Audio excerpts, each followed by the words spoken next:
ఒక సామాన్యుడిగా రాముని ముందు నిలబడి సేవకుడిగా కలబడి సీతమ్మ తల్లిని వెనక్కు తీసుకువచ్చే కార్యంలో సింహభాగం పాత్రను పోషించాడు హనుమంతుడు. ఒక్క సీతమ్మ తల్లి అపహరణకు గురైతే అంత చేసినటువంటి హనుమంతుడు, ఆ హనుమంతుడిని నమ్మే మనము ఒక్క సంవత్సరంలో సుమారుగా 32. జై శ్రీరామ్.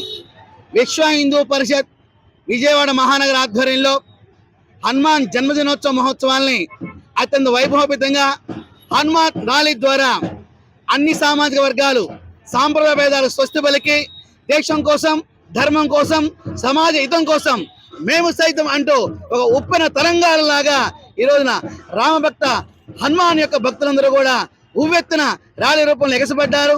కానీ సెక్యులరైజేషన్లో ద్వంద్వ వైఖరి అవలంబిస్తున్న పోలీస్ వ్యవస్థ పూర్తిగా భిన్నంగా దీనికి వ్యవహరిస్తుంది. పోలీస్ డౌన్ అని చెప్పి నినాదాలు కూడా చేయాల్సిన అవసరం ఆగత్యం ఏర్పడిపోయింది.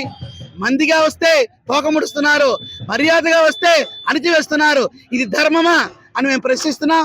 ఖచ్చితంగా పోలీసులు కూడా తమ వైఖరి మార్చుకోవాలి. జై శ్రీరామ్.